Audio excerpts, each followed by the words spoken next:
புயலுடைய கைது அப்படிங்கிறது எப்படி பார்க்குறீங்க? அந்த கைதுக்கு புயலும் தான் காரணம் நினைக்கிறீங்களா? ஏற்றுறதுக்கு முன்னாடி போய் வீடு புகுந்து நீங்கள் வந்து அநீதியை இழைக்கிறது என்ன அர்த்தம்? வீட்டுக்குள்ளே போகிறது உனக்கு என்ன உரிமை இருக்குது? நீ யார்? உனக்கு யார் அந்த அதிகாரத்தை கொடுத்தா?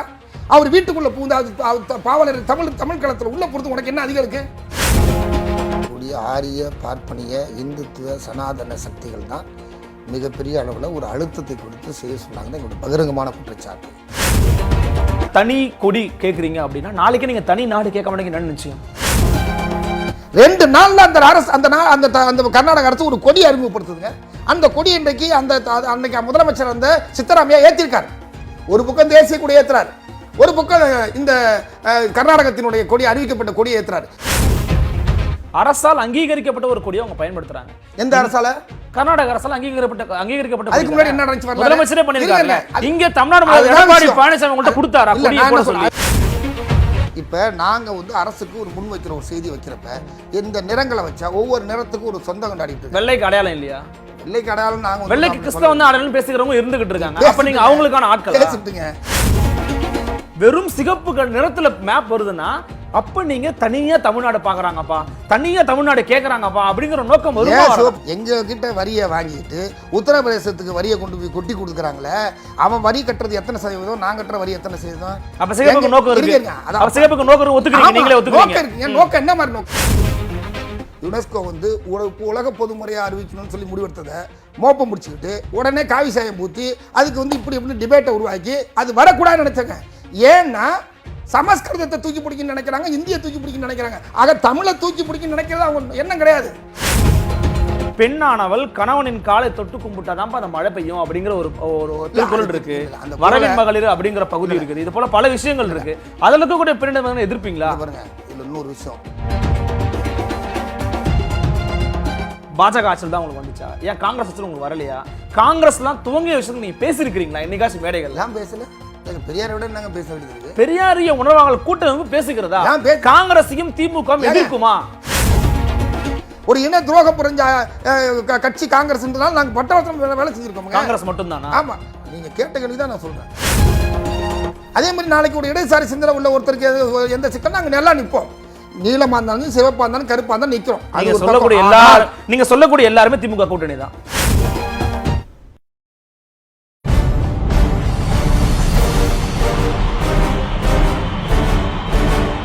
தமிழின் நம்பர் 1 அரசியல் யூடியூப் சேனலான ஆதன் தமிழ் நேயர்களுக்கு அன்பு வணக்கங்கள். இன்று நம்முடைய ஆதன் தமிழின் கொடி பறக்குது நிகழ்ச்சி நடந்திருக்கக்கூடிய சிறப்பு விருந்தினர் விடுதலை தமிழ் புலிகள் கட்சியினுடைய நிறுவனர் மரியாதைக்குரிய திரு குடந்தை அரசன் அவர்கள். வணக்கம் சார். வணக்கம். நலமா இருக்கீங்களா? நலமா இருக்கேன். மகிழ்ச்சி. நலம் விளைக. மகிழ்ச்சி. விடுதலை தமிழ் புலிகள் கட்சி இப்போ பெரியாரிய உணர்வாளர்கள் கூட்டம் கூட இணைஞ்சு பல கலப்பணிகள் செஞ்சுக்கிட்டு இருக்கீங்க. அந்த கலப்பணிகள் குறித்து விவாதிப்பதற்கு முன்னாடி விடுதலை தமிழ் புலிகள் கட்சியினுடைய நோக்கம் என்ன? எதற்காக இந்த கட்சி உருவாக்கப்பட்டது? சாதி ஒழிப்போம், தமிழராய் எழுவோம் என்பது எங்களுடைய முழக்கம். எனவே சாதி ஒழிப்பு தான் உண்மையான அரசியல் ஜனநாயகத்தை வென்றெடுக்க முடியும், சமத்துவத்தை சமூக நீதியை உருவாக்க முடியும்.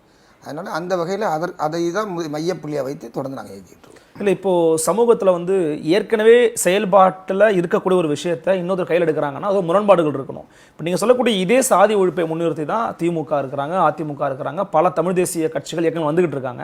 அவர்கள் சாதி ஒழிப்பில் இருக்கதா நீங்கள் தயவுசெய்து இப்போ சொல்லி பெரிய புது வரலாறு அவங்களுக்கு கொடுத்துட வேண்டாம். இப்போ அவங்க எப்படியா அவங்க இப்போ சாதி ஆதரிக்க போகிறது இல்லை, அதனால தான் கேட்குறேன். இப்போ பல திராவிட கட்சிகள் இருக்காங்க, தமிழ் தேசிய அமைப்புகள் இருக்காங்க, அவங்கள்ட்ட இருந்து இல்லாத விஷயத்தை நீங்கள் எதுக்காக இப்போ புதுசாக ஆரம்பிச்சிருக்கிறீங்க? மொத்தமாக பார்த்தீங்கன்னா திராவிட கட்சிகள், நீதி கட்சி உட்பட திராவிட கட்சிகளில் இந்த திமுக அதிமுகலாம் விட்டுருங்க. இது நாங்கள் சேர்க்கவே இல்லை திராவிட கட்சியில். நீங்கள் சேர்க்கறீங்களோ நான் உண்மையிலே சேர்க்கல.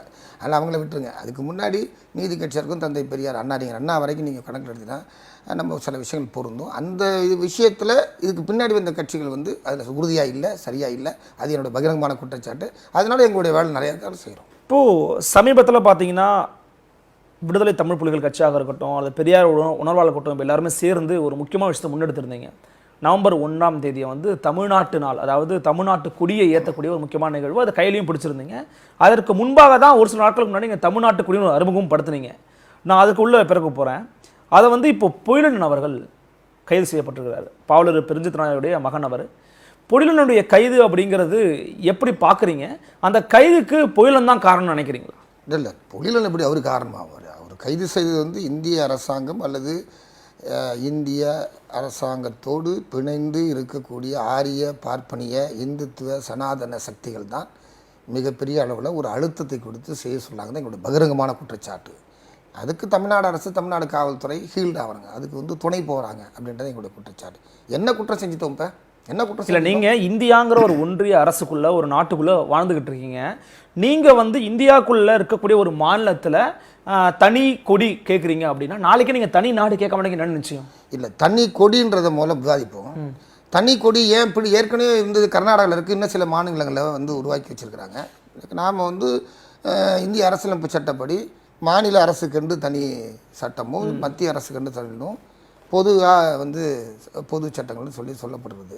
அது இந்த அடிப்படையில் மட்டும் விவாதிப்போம். அப்படி பார்க்குறப்ப ஏற்கனவே இது 1970ஆம் ஆண்டு ஆகஸ்ட் திங்கள் 20ஆம் நாள் இந்திரா காந்தி அம்மையார் பாராளுமன்றத்திலேயே ஒவ்வொரு மொழி வாரியாக இருக்கக்கூடிய மாநிலங்களில் அமெரிக்கா, சுவிட்சர்லாந்து போன்ற நாடுகளில் அந்த ஒன்றியமாக இணைந்திருக்கக்கூடிய நாடுகளில் எப்படி தனித்தனி மாநிலங்களுக்கு கொடி உருவாக்கப்பட்டு ஏற்றுக்கொள்ளப்பட்டு அங்கீகரிக்கப்பட்டு அது ஒன்றியமாக இருக்குதோ, அதே போல் இங்கே மொழி தேசிய இனங்களாக இருக்கக்கூடிய இந்த மக்களுக்கான இந்த பிரிக்கப்பட்ட இவங்களுக்கு ஒரு தனி கொடி இருக்கலாமே அப்படின்ற ஒரு விஷயத்தை அவங்க பாராளுமன்றத்தில் பேசுனாங்க. பாராளுமன்றத்தில் ஏன் பேசுனாங்க, எப்படி பேசுனாங்கன்றதான் விஷயம். அதுக்கு இந்த திராவிட கட்சிகள் தான் துவக்கம். அண்ணாவோ பெரியாரோ இந்த மாதிரி விஷயத்தை பேசி, கலைஞர் பேசி அது பாராளுமன்றத்தில் பேசின பிறகு 1970 ஆகஸ்ட் 27ஆம் தேதி 7 நாள் கழித்து திராவிட முன்னேற்ற கழகத்தின் தலைவராக இருந்து அன்றைய முதலமைச்சராக இருக்கவர் டெல்லியில் செய்தியாளரை சந்தித்து ஒரு கொடியை அவசரமாக அறிவித்தார். அது மேலே தேசிய கொடி இருக்கும், கீழே ஒரு ஒரு தமிழ்நாட்டு அந்த கோபுரம் பொருந்திய லட்சணியை வச்சு அறிவித்தார். நான் என்ன சொல்ல வரேன் அப்படின்னா, இது ஒரு பெரிய அளவில் விவாதிக்கப்பட்ட ஒரு செய்தி. ஏன் 2017 கர்நாடகாவில் சித்தராமையா அரசு 9 பேர் கொண்ட குழு அமைச்சு தனி கொடிக்காக எந்த கொடி எந்த நிறத்தில் எப்படி உருவாக்கணும் 9 பேர் கொண்ட குழுவை உருவாக்கி அந்த 9 பேர் கொண்ட குழு அறிக்கையை திரும்ப தாக்கல் செய்கிறாங்க. பிப்ரவரி மாதம் 6ஆம் தேதிக்கு தாக்கல் செய்கிறாங்க. 2018 பிப்ரவரி மாதம் தாக்கல் செஞ்ச பிறகு அதன்படி தாக்கல் செஞ்ச அந்த குழுவினுடைய அறிக்கை 2 நாள்லங்க, வெறும் 2 நாளுங்க, 2 நாள்ல அந்த அரசு அந்த கர்நாடக அரசு ஒரு கொடி அறிமுகப்படுத்துதுங்க. அந்த கொடி இன்றைக்கு அன்றைக்கு முதலமைச்சர் சித்தராமையா ஏற்றிருக்காரு. ஒரு பக்கம் தேசிய கொடி ஏற்றுறாரு, ஒரு பக்கம் இந்த கர்நாடகத்தினுடைய கொடி அறிவிக்கப்பட்ட கொடியை ஏற்றுறாரு. அதே போல இன்றைக்கு எடியூரப்பா அரசு இருக்கு. இன்றைக்கு எடியூரப்பா அரசு கொடியை ஏற்ற விட்டுருவாங்களா? கர்நாடகத்தில் ஏற்றுறாங்களா? பிஜேபி அரசு தானே இருக்குது. ஏன் அது அஃபென்ஸ் 124 போட்டு உள்ள தள்ளுவாங்களா முதலமைச்சரை? இல்லை அது அவங்க ஆட்சியை கலைப்பாங்களா? 356 படி ஆட்சியை கலைப்பன்னு சொல்லி விட வேண்டியதுன்னு இல்லை. இங்கே தான் நீங்கள் ஒரு விஷயத்தை மாற்று கருத்து சொல்கிறேன். அரசால் அங்கீகரிக்கப்பட்ட ஒரு கொடியை அவங்க பயன்படுத்துறாங்க. எந்த அரசால? கர்நாடக அரசால் அங்கீகரிக்கப்பட்ட அதுக்கு முன்னாடி என்ன நடந்துச்சு முதலமைச்சரே பண்ணிருக்காங்க. இங்க தமிழ்நாடு எடப்பாடி பழனிசாமி உங்கள்ட்ட கொடுத்தாரா?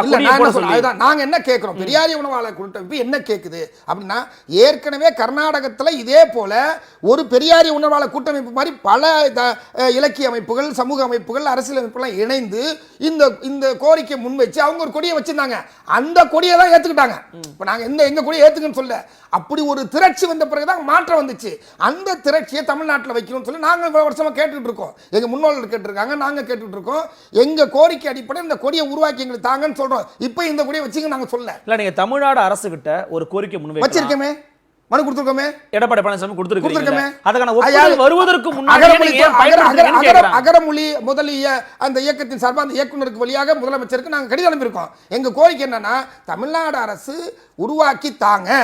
ஒருவேளை தர நீங்க காலதாமதம் ஆனால் எங்களுடைய இந்த அறிவிக்கப்பட்ட கொடியை ஏற்றுக்கொள்ளும் பட்சத்தில் இதே இருக்கலாம். இல்லைன்னா மீண்டும் அறிஞர்கள், அரசியல் கட்சி தலைவர்கள், பொதுநோக்கு உள்ளவங்க, இலக்கியத்துறையில் இருக்கவங்க எல்லாரும் கூப்பிட்டு வச்சு பேசி நீங்கள் ஒரு கொடியை அறிவிச்சு அதை நாங்கள் ஏற்றுக்கிறோம், இதை நாங்கள் விடுறோம். அது வரைக்கும் நீங்கள் செய்யுங்கன்னு தான் சொன்னோம்.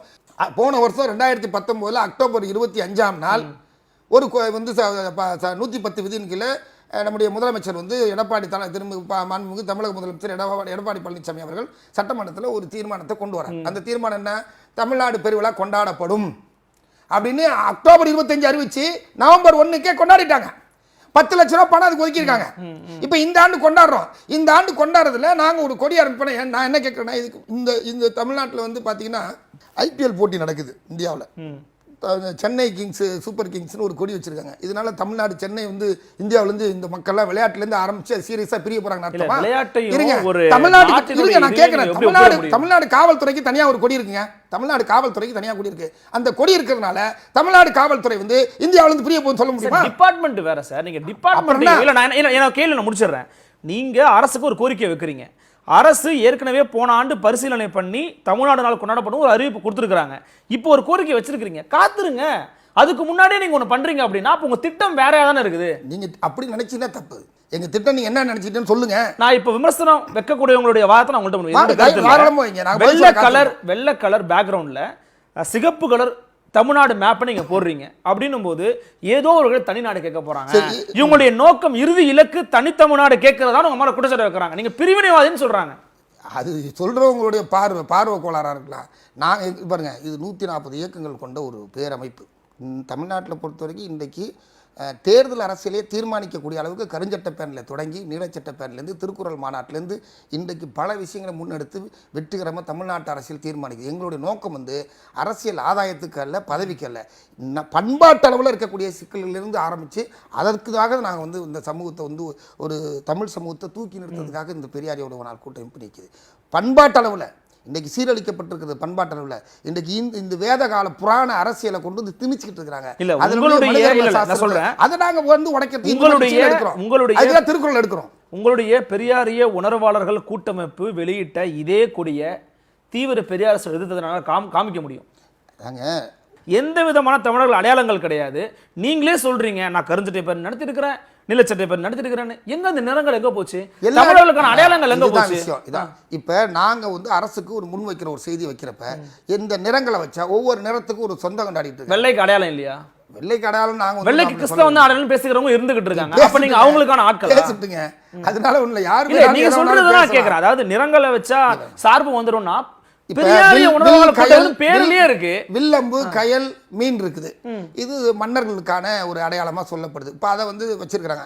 இப்ப அதை வந்து இப்ப மன்னராட்சியை இப்ப ஏத்துக்கிறோமா, ஜனநாயக ஆட்சி ஏத்துக்கிறோமா? இல்ல, தமிழ்நாட்டில் உள்ள தமிழ்நாட்டை ஆண்ட முக்கியமான அடையாளம் தானே அது. நிறம் மட்டுமே நீங்க இப்ப பெரியாரிஸ்டா இருக்கவங்க சொல்லுங்க கருப்பு இல்லையே அப்படின்னா, நாங்க பெரியாரியோட கூட்டமைப்பு வந்து ஒரு விஷயத்தை முன் வச்சிருக்கிறோம். அதுல கருப்பு இல்ல, சிவப்பு இல்ல, நீலம் இல்ல, மஞ்சள் இல்ல அப்படின்னு ஒண்ணு சொல்லிட்டு இருந்தா ஒரு கலரும் போகக்கூடாதுன்னா, ஒரு தமிழ்நாடு படம் வரைபடம் அது இந்திய அரசால் ஒத்துக்கொள்ளப்பட்ட அரசமைப்பு சட்டத்தால் ஒத்துக்கப்பட்ட உலக அங்கீகாரம் பெற்ற சர்வதேச அளவில் இருக்கக்கூடிய ஏற்றுக்கொள்ளப்பட்ட ஒரு வரைபடம். அது இல்லாம இருக்கிறீங்களா?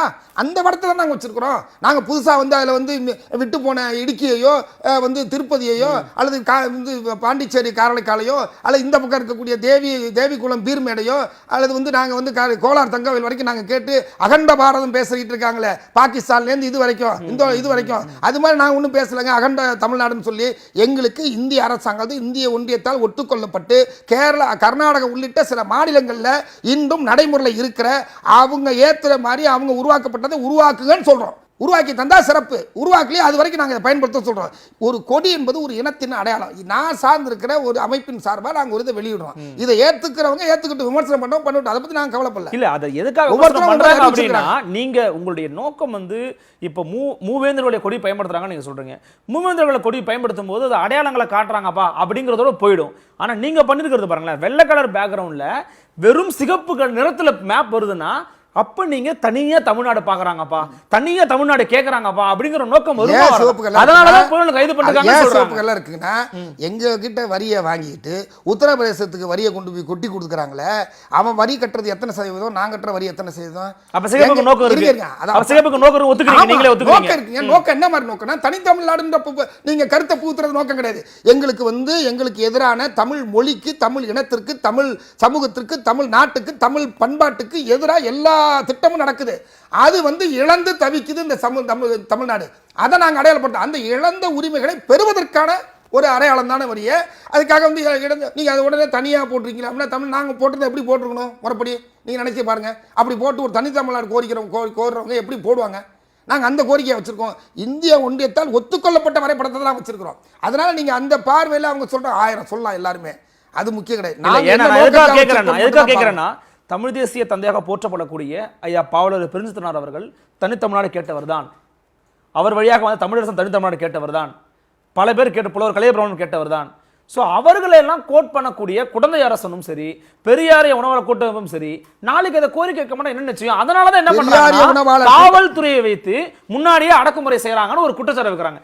தேசிய பாதுகாப்பு சட்டத்தில் எதுக்கு சார் போடணும்? போயிலன்னு இப்போ போட்டது வந்து 124A போட்டிருக்காங்க. 153 ஃபைன் ஆர்ட்ஸ் பார் 1 124A போட்டுருக்காங்க. நாங்கள் கேட்குறதுன்னா 124A போடுற அளவுக்கான என்ன நடந்து போச்சுன்னு கேட்குறேன். நீங்கள் சொல்கிறதெல்லாம் உண்மைதான். நீங்கள் கேட்குறீங்களா? இப்போ கேட்குறீங்க. நான் சொல்கிறேன்னா பாவலர் பெருஞ்சித்திரனார் தனிநாடு கேட்டார், தமிழ்நாடு தமிழர்க்க என்று தந்தை பெரியார் கேட்டார். நான் சொல்கிறேன், இப்பயும் பகிரமாக சொல்கிறேன், பெரியார் கேட்டார், உண்மைதான். ஆனால் இந்த 140 இயக்கங்களும் ஒத்த கருத்தில் இதில் இருக்காங்களான்னு பார்க்கணும். ஒவ்வொருத்தருக்கும் தனிப்பட்ட கோரிக்கை இருக்கு. பெரியாரிய உணர்வாளர் கூட்டமைப்பு என்கிற அந்த கூட்டமைப்பு எடுத்த முடிவில் அந்த கோரிக்கை முன் வச்சு எடுத்திருந்தோம்னா நீங்க சொல்றது சரி, நீங்க ஐயப்படுறது எதுவாக இருந்தாலும் சரி. அப்படியான எந்த விளக்கமும் நாங்க தரல. எங்க சாட்சி சொல்லுங்க, ஆதாரம் சொல்லுங்க. நீங்களா கற்பனை பண்ணிக்கிட்டு இதுக்கு வந்து திட்டம் தீட்டிக்கிட்டு பயந்துகிட்டு எல்லாம் பண்ணாது என்ன அர்த்தம்? அச்சம் இருக்கதானே சார் செய்யும். அச்சம் இருக்கலாமே இருக்கிறோம் ஒரு நாட்டுல. அப்ப நீங்க ஏதோ பிரிவினை கேக்குறீங்க, அச்சம் இருக்கதானே செய்யும். எங்க மனு 15ஆம் தேதி அமைச்சிருக்கோம். நான் அமைச்சிருக்கேன், என்னுடைய பேர்ல மனு அமைச்சிருக்கேன். 15ஆம் தேதி அமைச்சிருக்கேன். அந்த மனு எடுத்து பாருங்க, நான் என்ன கோரிக்கை வச்சிருக்கேன்னு பாருங்க. தமிழ்நாடு முதலமைச்சர் கனிவோடு இதை பரிசீலனை செய்யணும். தமிழ்நாடு முதலமைச்சருக்கு முதல்ல இது வாழ்த்துக்கள். நீங்கள் 10 லட்ச ரூபா பணம் ஒதுக்கிறீங்க, இந்த நாளை கொண்டாடுன்னு சொல்றீங்க, இதுக்கு விடுமுறை கொடுங்க. இந்த நாளுக்கு விடுமுறை கொடுங்க. கர்நாடகாவில் விடுமுறை கொடுக்குற ஒரு பங்கு கடை கூட திறக்க முடியாது. ஒரு பங்கு கடை திறந்தா அதிகாரி போய் 10,000 ஃபைன் போடுவான். ஒரு டீ கடை திறந்தா மீறி திறந்தா அந்த அதிகாரி, அந்த பகுதியில் இருக்க அதிகாரிக்கு அடி விழுவோம், அந்த அந்த கடையை திறந்தவனுக்கு அடி விழுவோம். எல்லா தேசிய கட்சியும் மஞ்சள் சேப்பை போட்டு நிற்பான். வேற எந்த அடையாளமும் இருக்காது. இதே பாஜக போய் அங்க பேச சொல்லுங்க, நீ இந்த கொடியை வந்து சித்தராமையா தான் உருவாக்குனாரு, ஆனா நாங்க ஏற்க முடியாது, நம்ம பாஜக சொல்லுங்க, கொக்கரிக்கிறீங்களே, அங்க போய் சொல்லி பாருங்க, உதப்பான். பொழிலனுடைய கைதுக்கு பின்னாடி பாஜக இருக்கு நீங்க நினைக்கிறீங்க? கண்டிப்பா இருக்கு. பாஜக இருக்குது, இந்திய அரசு இருக்குது, இந்திய அரசுடைய உள்துறை இருக்குது.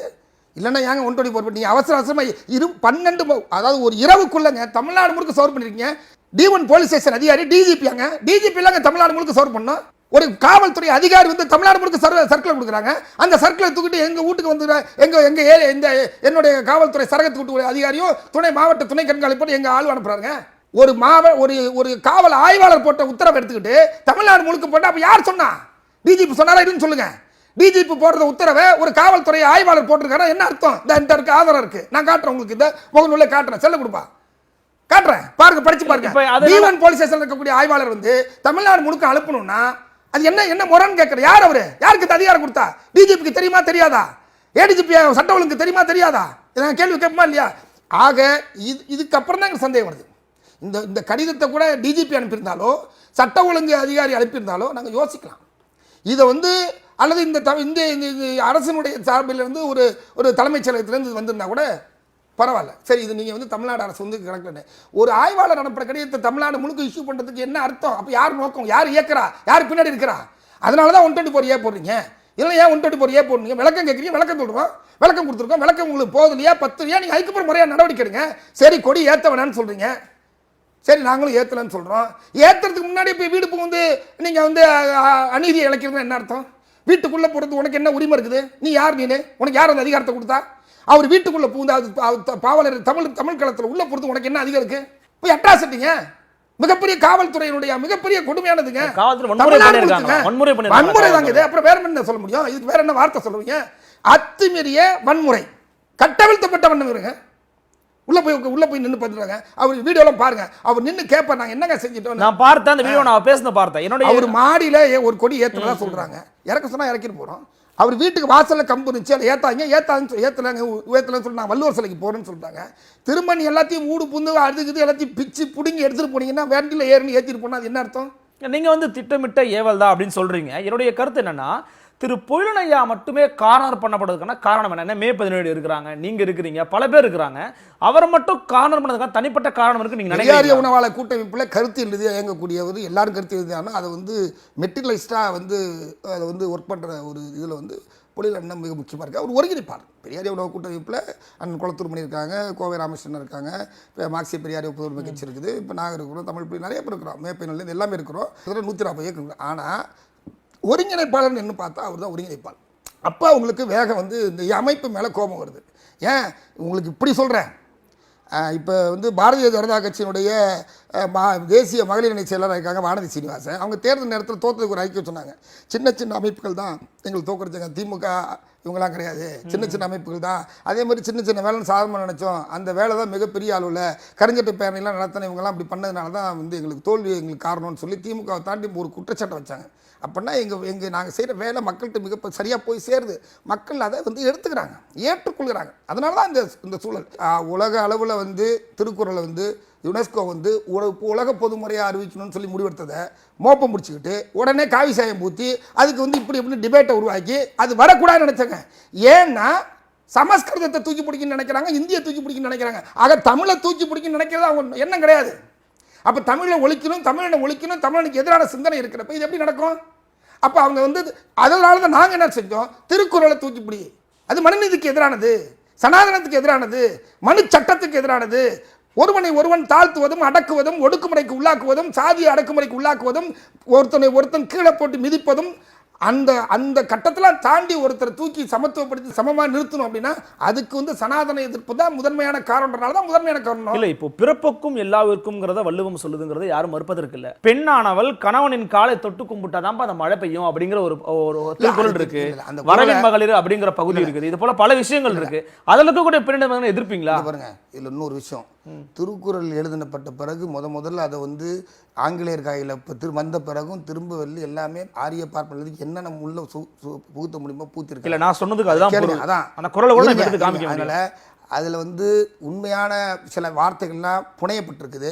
அது நிறையா வந்து நாங்கள் திருவள்ளுவர் 2050ன்னு சொல்லி திருக்குறள் மாநாட்டில் வெளியிட்ட நூலில் அவ்வளவு தரவுல இருக்குது. எங்கெங்கே என்னென்ன சொல்லப்பட்டிருக்குன்னு, அது என்ன அர்த்தம், யார் தப்பாக சொல்லியிருக்கிறாங்க, சங்கராச்சாரியர் சொன்னால் என்ன, யார் என்ன சொல்லியிருந்தா எப்படி இருக்குன்னு சொல்லி எங்கள் இடதுசாரி பார்வையில் என்ன, மத ஏற்பு இல்லாமல் ஒரு பொது உடைமை சித்தாந்தத்தோடு பார்த்தா என்னன்றதை நாங்கள் விளக்கம் சொல்லியிருக்கோம். நீங்கள் சொல்கிற குரலுக்கு வேணும் நான் வந்து எடுத்து நான் தரேன், உங்களுக்கு தரவு தரேன். ஆனால் எல்லாம் வந்து சில இடங்களில் அவங்க புகுத்துற விஷயங்கள் தான் நிறையா இருக்க ஒழிய இப்போ ஒன்றும் இல்லைங்க. சமஸ்கிருதம் தான் மூத்த மொழி, முதல் மொழி, எங்களுக்கு ஆக இது வந்து 5 மொழியில் 1 பெரிய அப்படின்றாங்களே, என்ன அதில் இருக்குது? யார் எப்படி உங்களுக்கு எல்லாம் எல்லா நூலும் முதல்ல வந்து ஆங்கிலேயனோட பேசுறதுக்கு யாரும் ஆள் இல்லை.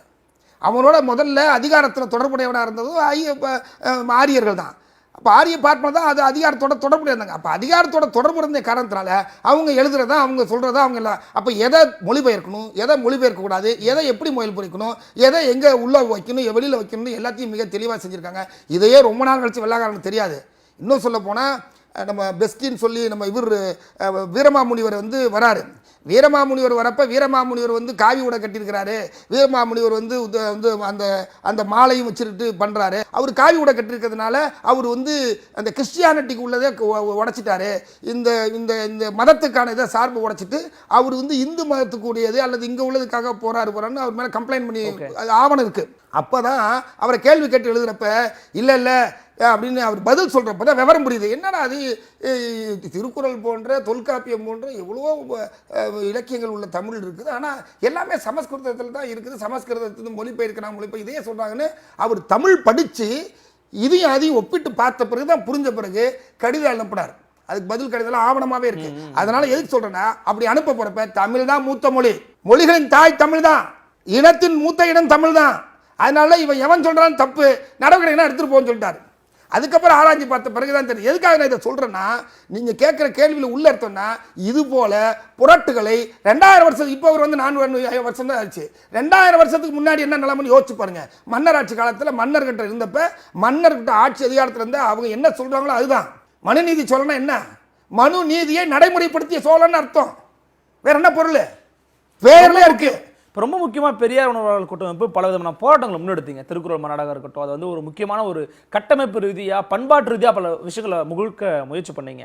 அது நிலச்சட்டை பேரடியும் பண்ணிட்டீங்க, கருஞ்சட்டை பேரடி பண்ணீங்க. ஏன் சிவப்பு சட்டை பேரணி பண்ண? கண்டிப்பாக பண்ணுவோம். அது எப்படி இல்லாமல் இருக்குது? நீலம் சிவப்பு கருப்பு தான் இந்த மண்ணின் அழகு, இந்த மண்ணின் போராட்டத்திற்கான, இந்த மண்ணின் சமத்துவத்திற்கான அடித்தளம். அதுதான் நெஞ்சில் நிறுத்த வேண்டிய கொள்கை கோட்பாட்டினுடைய வண்ணம். இந்த வண்ணம் தான் எழுந்து நிற்கும். இந்த வண்ணத்தில் நாங்கள் தொடர்ந்து வேலையை செய்ய விடாமல் அளவுக்கு ஒரு நாளைக்கு ஒரு பிரச்சனை. விவசாய சட்டங்கள் அறிவிக்கிறாங்க, அடுத்தது வந்து புதிய கல்விக் கொள்கை அறிவிக்கிறாங்க, குலக்கல்வி திட்டத்தை கொடுத்து திணிச்சு அதுக்கான சட்டத்தை கொடுக்குறாங்க. அதே மாதிரி வந்து ஹைட்ரோ கார்பன் நியூட்டன் பிரச்சனை. அதுக்கு முன்னாடி வந்து இப்படி வரிசையாக நீங்கள் அறிவிச்சுட்டே வந்தால் இப்போ விவசாய சட்டம், சுற்றுச்சூழல் அறிக்கை நீங்கள் 10 நாளைக்கு கூட தூங்க விடாத அளவுக்கு ஆக்கிட்டே வராங்க. ஸோ அதனால தான் செக்ரட்டரி சட்டை இன்னும் தாமதமாகிட்டு இருக்கு. தாமதமாகல, அது வந்து சென்ட்ரலைஸ் பண்ணி நடத்த வேண்டியது, மையப்படுத்தி நடத்துவது. மையப்படுத்தி ஒரு ஓராண்டு முதல்ல இது நடத்துகிறோம், ஒவ்வொரு ஆண்டு நடத்தணும்னா இப்போ நீலச்சட்டப்படுத்தி இந்த ஆண்டு வர ஆண்டு இப்போ கொரோனா வந்ததுனால நம்ம அந்த காலத்தில் நடத்த முடியாது, மே மாதம் நடத்தியிருப்போம். தமிழர்கள் கூடுகையை வந்து தந்தை பெரியார் அவர்கள் அறிவித்த அந்த பௌர்ணமி சித்திரை பௌர்ணமியில் வந்து கூடணும்னு சொல்லி அறிவித்தோம். சித்திரை பௌர்ணமி அன்றைக்கி கொரோனா பொது ஊரடங்கிறதுனால நாங்கள் கூட முடியல.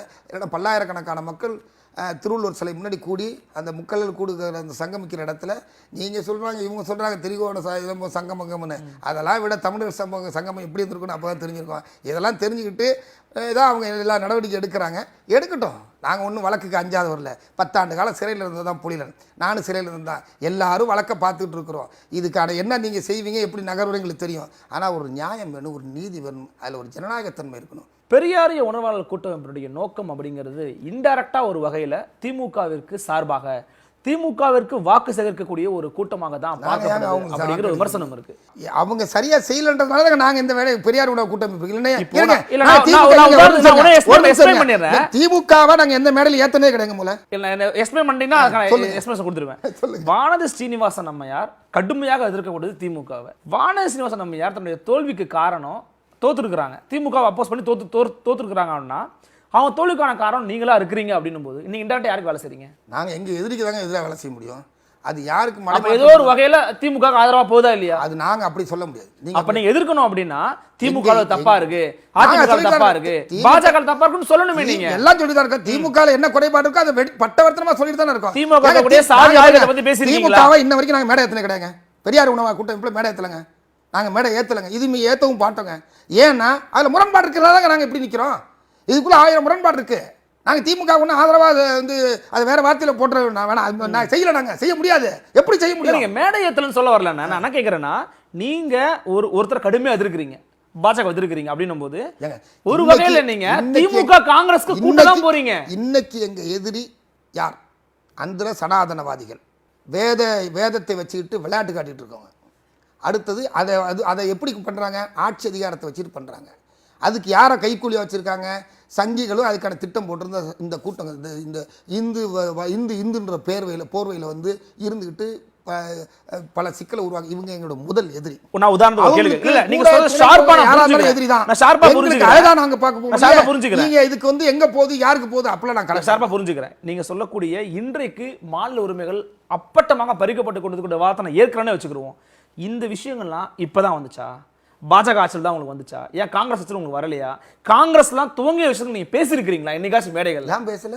எங்க பெரியாரை விட நாங்க பேச வேண்டியது இருக்கு. பெரியாரிய உணர்வாளர் கூட்டமைப்பு பேசுகிறதா? காங்கிரஸையும் திமுக எதிர்க்குமா? நாங்க இப்ப ஒரு உதாரணம், போன தேர்தலில் கூட நான் விடுதலை தமிழ் குடி சார்பா காங்கிரஸ் கூட்டணி இருக்கிறதுனால அந்த கூட்டணி சம்பந்தமாக ஒரு வாய்ப்பு, சில வாய்ப்புகளை கூட வேற மாதிரி கிடைக்கிற வாய்ப்புல இருந்தால் நாங்கள் போல. யாருமே இந்த மாதிரி இந்த கூட்டமைப்பில் இருக்க யாருமே போல. இந்த கூட்டமைப்பில் இருக்கக்கூடியவங்க ஒரு சில பேர் வந்து அரசியல் ரீதியாக ஆதரவு தெரிவிக்கக்கூடிய இருப்பாங்க. ஆனால் கூட்டமைப்புடைய நோக்கம் வந்து அரசியல் ரீதியாக அப்படி ஒரு நோக்கம் எங்களுக்கு கிடையாது. எங்களுக்கு வந்து எப்படின்னா அந்த 140 இயக்கம், தேர்தலில் பங்கெடுக்கிற இயக்கம் இருக்குது, தேர்தலில் புறக்கணிக்கிற இயக்கம் இருக்குது, தேசிய இன உரிமைகளை மட்டுமே பேசுகிற இயக்கம் இருக்குது, சாதி ஒழிப்பு அரசியலை பேசக்கூடியவருக்கு, இடதுசாரி சிந்தனையோருக்கு, அவங்கவுங்க ஒரு எல்லைக்குள்ளே இருந்து அவங்களுடைய வேலையை செஞ்சுருக்காங்க. இதில் என்னன்னா பெரியாரை ஏற்றுக்கொண்டு, பெரியாரிய தத்துவத்தை ஏற்றுக்கொண்டு என் இனத்தில் என் குழுவில் யாரை கண்டு என் எதிரி அஞ்சுகிறானோ அவனே என் இனத்தின் தலைவன். ஆக என் இனத்துக்கு எதிராக என் இனத்துக்கு சிந்திக்கக்கூடியவன் என் தந்தை பெரியாரை பார்த்து அவன் பயப்படுறான்னா அதுதான் கோட்பாடு, அதுதான் சரி, அதை தான் முன்னிறுத்துறோம். அதுதான் தமிழ்நாட்டில் நிறைய பேர் கேட்பாங்க, ஏன் நீங்கள் வந்து பெரியார் மார்க்ஸ் அம்பேத்கர் வைக்கக்கூடாதா, அம்பேத்கர் பெரியார் மார்க்ஸ் விட்ட இங்கே வந்து அவன் அதை தான் பார்க்குறான். அம்பேத்கருக்கு 100 விளையாடுறான். என்னவா பண்ணாங்க? இங்கே பெரியாருக்கு அவன் ஒன்றும் செய்ய முடியல, என் எதிரியால் ஒன்றும் செய்ய முடியல. அதனால தான் நாங்கள் அதை தூக்கி மிக ஷார்ப்பாக, அதனால தான் ஒன்றும் செய்ய முடியல. இதனால தான் இந்த வகையில் நின்று நாங்கள் அதை நான் புரிஞ்சுக்க முடியுது. எனக்கு என்னோட கேள்வி என்னன்னா, நான் திருப்பி அதே கேள்வி முன்வைக்கிறேன், நீங்கள் பதில் சொல்லி நான் நினைக்கிறேன்.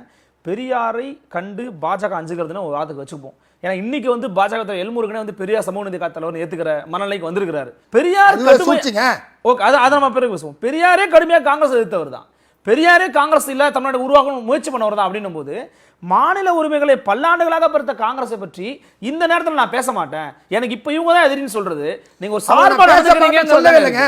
இப்ப 1970 பிரதமர் இந்திரா காந்தி நாடாளுமன்றத்தில் பேசுனது இப்ப காங்கிரஸ் பேச சொல்லுங்க.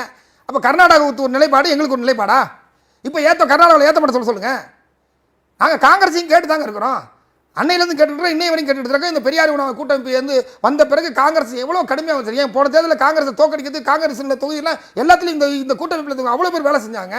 ஒரு இன துரோகம் புரிஞ்ச கட்சி காங்கிரஸ்ன்றதால நாங்கள் பட்டவர்த்தம் வேலை செஞ்சுருக்கோம். காங்கிரஸ் மட்டும்தானா? ஆமாம், நீங்கள் கேட்ட கேள்வி தான் நான் சொல்கிறேன். துரோக பட்டியலில் நிறைய நீளும், நாங்கள் போல. நீங்கள் கேட்ட கேள்வி நான் பதில் சொல்கிறேன். இல்லை, அதுதான் நீங்கள் ஏன் பதில் சொல்ல மாட்டேங்கிறீங்க? இப்போ கூட இந்த விஷயத்தில் பெரியாரிய உணவாளர் கூட்டமைப்பு உருவாக்கின கொடியை ஏன் கேட்டால் பெரியார் சொன்ன மாதிரி தான், பெரியாரை எப்படி எதிரி அஞ்சுக்கிறான் அதே மாதிரி இந்த கொடியை பார்த்து ஏன் அஞ்சுக்கிறான்னா, இதை தான் இந்த அமைப்பு உருவாக்குனது தான் சரியான பாதையில் நிற்கிறதுனால தான் எதிரி அஞ்சுக்கிறான். இதான் விஷயம். இறுதியாக ஒரு கேள்வி.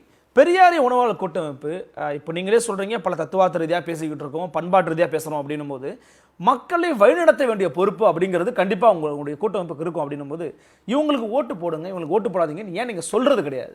அதாவது இந்த பெரியாரிய உணவாளர் கூட்டமைப்பு வந்து நான் ஏற்கனவே சொன்ன மாதிரி இந்த கூறுகளில் இணைஞ்சிருக்கும். தேர்தலை ஏற்றுக்கொண்ட, தேர்தலை புறக்கணிக்கிற, இந்திய ஜனநாயக தேர்தலையே புறக்கணிக்கிற, இப்படி இருக்கிறவங்க. அப்போ இது ஒரு கூட்டு முடிவு. இந்த கூட்டு இயக்கத்தினுடைய நோக்கம் என்பது இப்போ வந்து அண்ணன் வேல்முருகன், தோழர் வேல்முருகன் தலைமையில் தமிழர் வாழ்வுரிமை கூட்டமைப்பு இருக்குது. அந்த தமிழர் வாழ்வுரிமை கூட்டமைப்பு வந்து தமிழருடைய வாழ்வாதாரத்தை பற்றி பேசுகிற எல்லாத்தையும் அவர் தலைமையில் முன்னெடுக்கிறோம். இப்போ சனாதனத்தை பற்றி எதுக்குறோமா, அவர் அண்ணன் திருமாவளவன் எதிர்த்து நின்றுருக்காரா, கூட நிற்கிறோம், குரல் கொடுக்குறோம். அவருக்கு பின்னாடி தம்பிகளாக நாங்கள் நிற்போம். இந்த பெரியார் உணவு கூட்டமைப்பு எல்லாருமே நிற்கிறோம். ஏன்னா இதுதான் அதே மாதிரி நாளைக்கு ஒரு இடதுசாரி சிந்தனை உள்ள ஒருத்தருக்கு எந்த சிக்கல் நாங்கள் நல்லா நிற்போம். நீளமாக இருந்தாலும் சிவப்பாக இருந்தாலும் கருப்பாக இருந்தாலும் நிற்கிறோம். நீங்க சொல்லக்கூடிய எல்லாருமே திமுக கூட்டணி தான். திமுக கூட்டணி தான் வேலை செய்றீங்க. இருந்துட்டு போட்டோம். நாங்கள் திமுகவுக்கு வேலை செய்யலை. பெரியார் உணவு கூட்டமைப்பு இப்போ நான் இருக்கிறேன். இப்போ உதாரணம் இப்படி வச்சுங்க. இப்போ நாளைக்கு வந்து பாஜக இல்லாத அதிமுக இருக்குது. அவர் விடுதலை சிறுத்தையில் அவர் அண்ணன் திருமாவளவன் இருக்கிறான்றதுக்காக அதிமுக கூட்டணி கூப்பிட்றாங்கன்னு வச்சிங்களேன். இப்போ எங்கள் கூட்டமைப்பில் யாரோ ஒருத்தர் போய் இணைகிறான்னு வச்சிங்களேன். அதுக்காக உடனே நீங்கள் வந்து அப்போ என்ன சொல்லுவீங்க? இது அரசியல் பவர் ஷேருக்காக ஒருத்தர் முடிவு எடுக்கிறது. ஒரு பெரியாரிய உணவாளர் கூட்டமைப்பு எங்களுடைய எதிரி யாருன்னு இலக்கு வச்சு நாங்கள் பாஞ்சிக்கிட்டு இருக்கோம். அவன் மிக தெளிவாக எங்களை இலக்கு வச்சு பாஞ்சிக்கிட்டு இருக்காங்க. அப்போ அவங்கள இலக்கு வச்சு பாயிறதா எங்கள் நோக்கம். அதில் என்ன நடக்கும், இது இப்படி நடக்குது அப்படி நடக்குது, நீங்கள் கூட்டு கணக்கு போட்டு ஏதாவது முடிவு பண்ணால் அதுக்கு நாங்கள் பொறுப்பு இல்லை. அதனால அது நாங்கள் தெளிவாக சொல்கிறோம். பொறுத்து வந்து பார்க்கலாம். குடந்தரசு, உங்களுடைய அரசியல் பணி தொடரட்டும். உங்களுடைய எண்ணங்கள், இலக்குகள் வெற்றியடைய எங்களுடைய வாழ்த்துக்கள். மகிழ்ச்சி. அண்ணி நண்பர்களே, மீண்டும் ஒரு கொடி பறக்கத்து நிகழ்ச்சியில் மற்றும் ஒரு சிறப்பு தலைப்பில் இன்னொரு சிறப்பு ஆளுநர் சந்திக்கிறேன். அதுவரை உங்களிடமிருந்து விடைபெறுவது உங்கள் அருள்மொழிவர்மன். இணைந்திருங்கள். இது உங்கள் ஆதன் தமிழ்.